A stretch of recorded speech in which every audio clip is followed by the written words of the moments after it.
I am retired Lieutenant, Second Lieutenant Narciso Amila Jr. 729157. Isa class 84-87.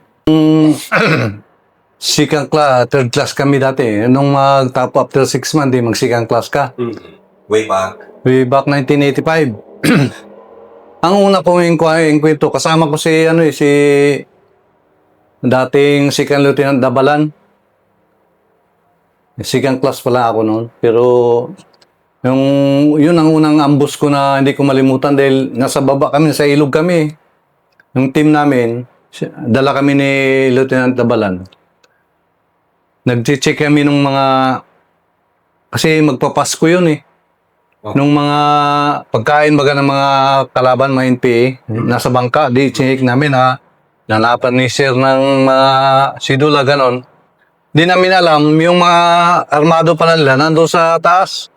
Binakbakan kami doon sa baba. Di return fire, ganon lang. Tapos, wala na, tigil lang. Dahil yung trupa sa taas, binakbakan na rin yung doon sa taas. Di natigil yung yan. Din yung hindi ko rin malimutan, yung sa summer kami noong 1987. Anong nangyari noon? Yung Bravo Company ng 19th IB, hinaras ng mga NPA. So malakas ang NPA talaga nung panahon na Oo, 1987, parang stalemate na. Mula 85, stalemate na ang kalaban noon eh. Paano sa... Parang parehas na eh. Dahil nung panahon na civilian pala ako, ang Davao del Norte, mula Mungkayo hanggang Mawab, lahat ng munisipyo yan, naubira na ng NPA. Kaya ang ay parang stalemate na ang kalaban ng ang gobyerno at saka yung mga NPA. Kaya noong 1985, kasagsagan ng recruit naman yun. Nung TGP dati sa Tagum nandun yung TGP under Colonel Blando. Kaya kami noon, siyempre, mga tambay-tambay na, kami na pumasok ng sundalo. Yun. Tapos yung hindi ko malimutan, yung sa summer nga kami, nung nag-reinforce kami sa 19 IB, yung Bravo Company nila na hinaras. Madaling araw, nagtawag, kasi yung CP namin ng 8 company, nasa, loob ng 8 Brigade Separate pa noon eh.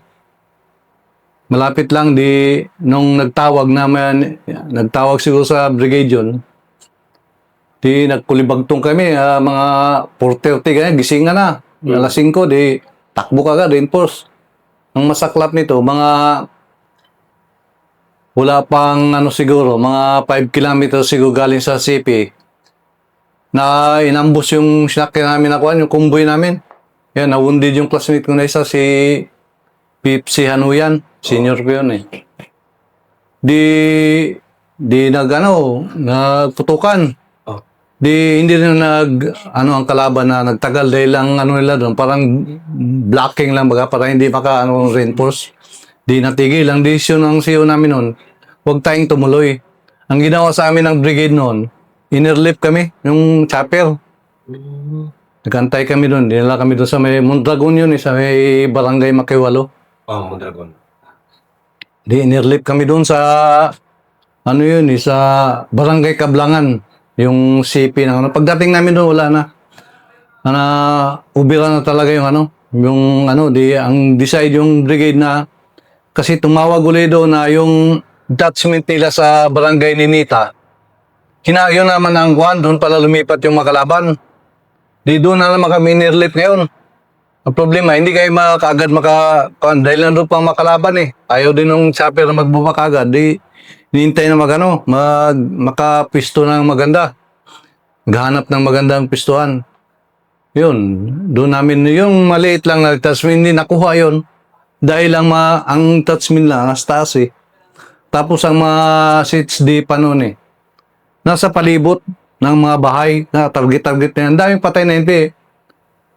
Mga 18 siguro yun, na NPA ang patay. Pagdating namin, kami lang nag-clear na Tapos nung na-clear na, after lunch, sinunso namin yung pinag-withdrawan ng kalaban. Inaabot kami ng gabi. Noon, kinagabihan, nakakikwento pa kami ng nakapatay kami isang babae, tapos nakakuha ng isang baril na carbine na yung nakuha, Nasuna yun. Amasuna. Pero doon sa area nung barangay ni Nita, yung Tatsmin, ang daming patay talaga. Kinarga sa 6x, yung hati-hati na kami noon eh. Mayroon naghati doon sa ano, yung mga patay. Pero yung, ano, yung plato namin, yung parang nagpuso operation, oh. Yun lang ang hindi ko malimutan na.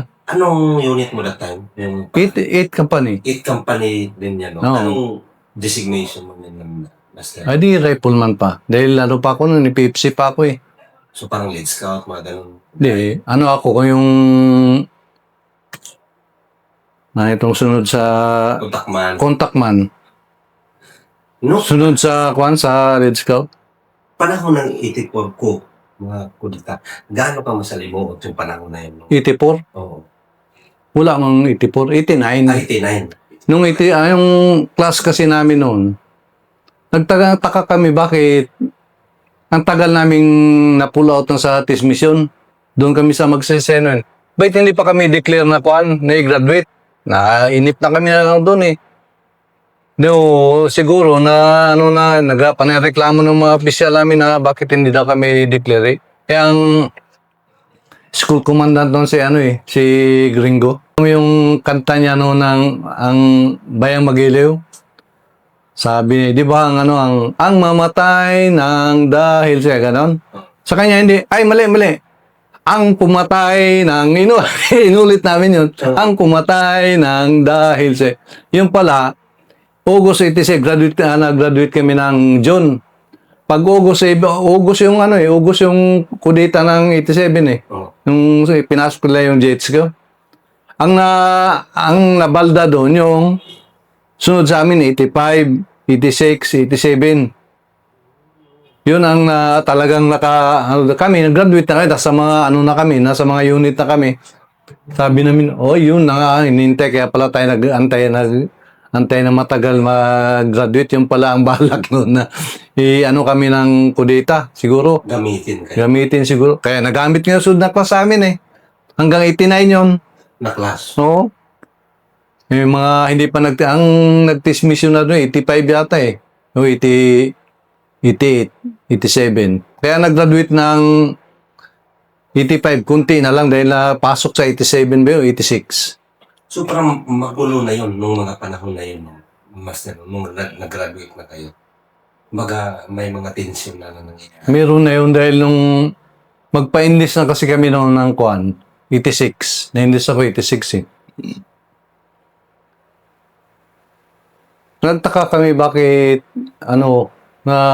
BIPTIC, bago ka ma-enlist kasi nung mag-BIPTIC yung Basic Enlisted Personnel Training Course. Ang class namin, tuwing may alarm baga na kasi yung God nalaman mo yung God Save the Queen. Mm. Yung si Corazon ng yung presidente. Yun pala ang mga na yun. Tuwing hapon mag-alarm na may alarm doon, nag-klase kami. Takbo kami doon sa namin, barracks. Prepare na mag-permission gano'n, may mga baril na gano'n. Taka kami, God Save the Queen. Mm.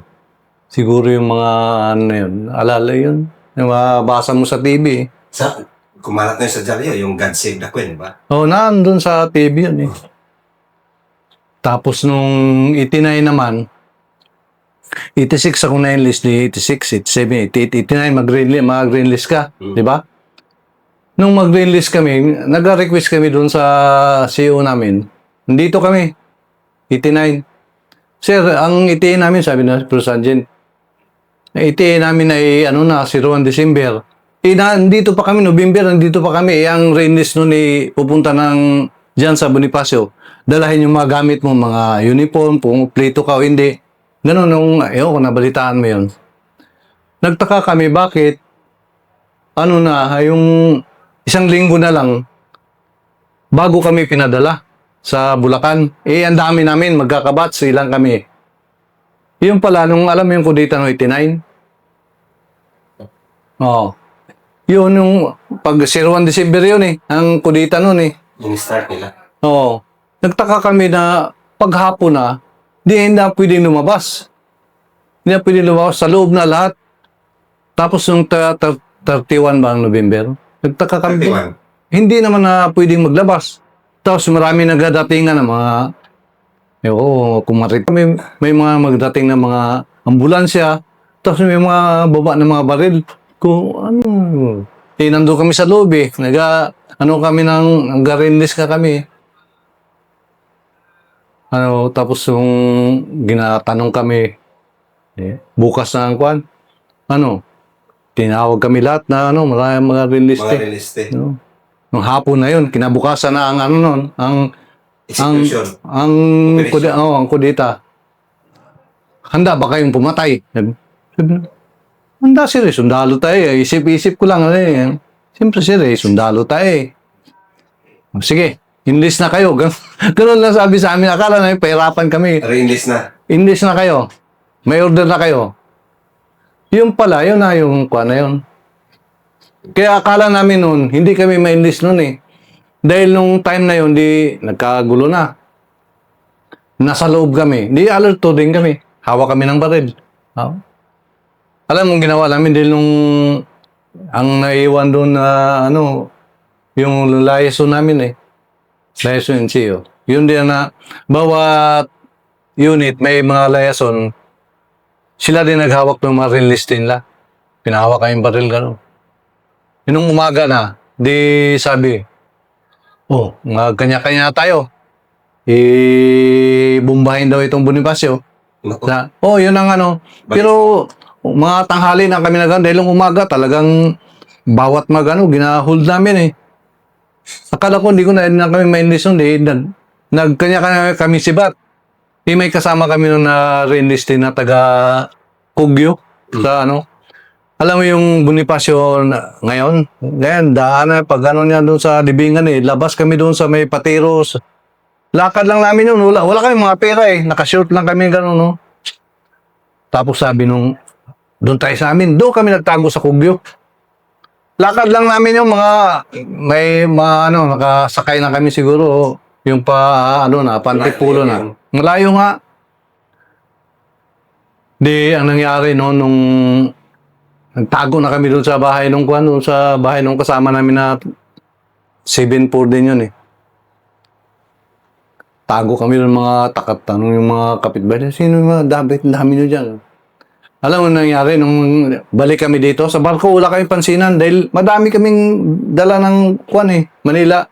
Nagkasabay na sa barko. Barko pa noon eh. Kumbaga, Walang pansinan, uwi na kami, walang pansinan.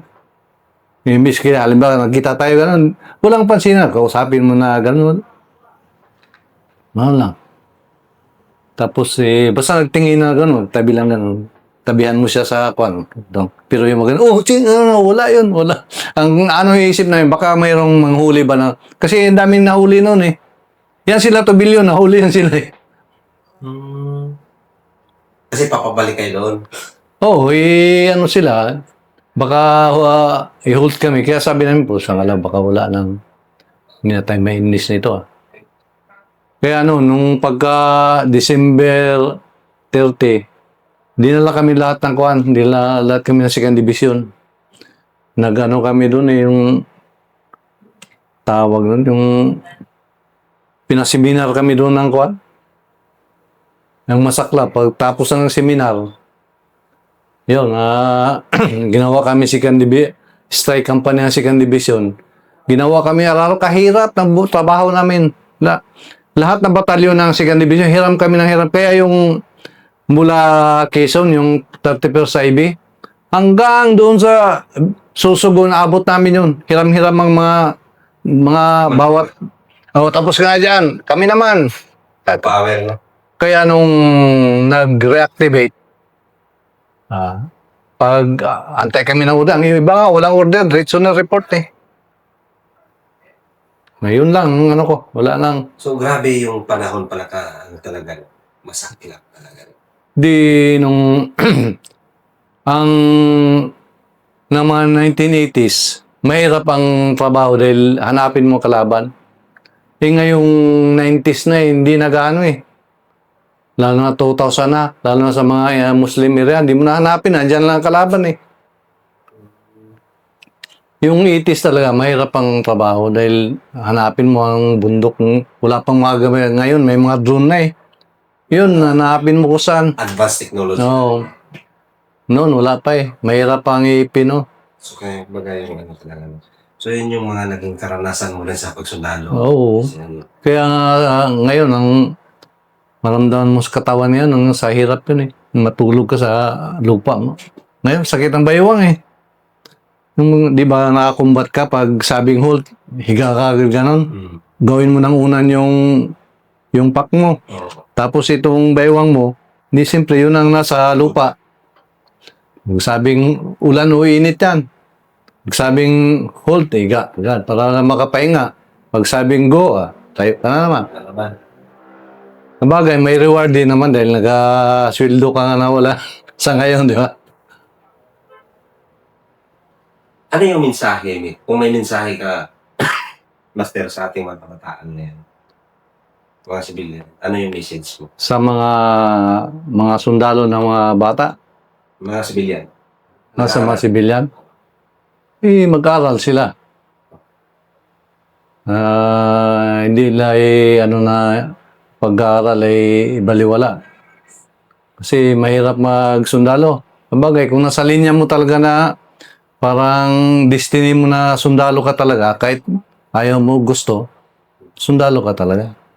May mga daan talaga, no? Hmm. Sa mga gustong magsundalo naman, ano yung... Sa mga gustong magsundalo naman, dapat hindi gaya-gaya. Nasa loob mo talaga na gusto mo magsundalo. Kung mayaman ka, huwag ka na magsundalo. Pero kung medyo hirap ka sa buhay, yan, sundalo ka. Dahil pag naging sundalo ka, lifetime ano mo na yan, trabaho na yan. So, yan talaga, no? So, isa sa pinakamahirap din talaga na part ng maambos, no? Nung time na, ano kayo? Hindi rin naman. Kasi yun ay surprise naman yun eh. Ang pinakamahirap, yung malaman ka ng kalaban. May kwento ka na lamang ang kalaban, yung hindi ka makagalaw. Tulad ng nangyari sa amin nga doon sa Sinuknipan. Hindi kami makaluto dahil ang kalaban, sniping ka. Ano yung area? MPA area? Ano kasi yun eh, ayaw, kininto ng classmate ko kanina. Boundary ng ano yun eh, Quezon, Camarines Sur at saka Camarines Norte. Oh. Yung dyan banda sa Mayigi, Hindi. Tagawayan. Hindi niya na... Naano kami ng hapon na after lunch. Kami na huli pa kami. Ang isang platon nauna na nakatawid na ng kuan, nakatawid na ng ilog ang isang team. Oh. Ngayon, ang dalawang team, sa isang platon, tatlong team, di ba? Hindi pa nakatawid, binakbakan na. Di mahirap na tumawid yung dalawa. Tapos kami naman, hindi rin kami maka-abante dahil yung nasa advantage position yung kuan eh, kalaban. Kasi, Tapos sa kabila, meron din. Kaya hindi rin namin pwedeng iwanan. kayo yung nakatawid. Hindi, yung dalawang team, yun ang nag-support doon na para bumalik yung kuan. Yung nakatawid. Oo, nakatawid. Hindi rin namin, umabot kami ng hanggang hapon. After lunch, wala nga kaming kain ng hapunan, agahan, at saka tanghalian. Ang ginawa sa amin, hinulugan lang kami ng tinapay. Hindi kami makakasaing eh. Tapos may wounded kami na isa, si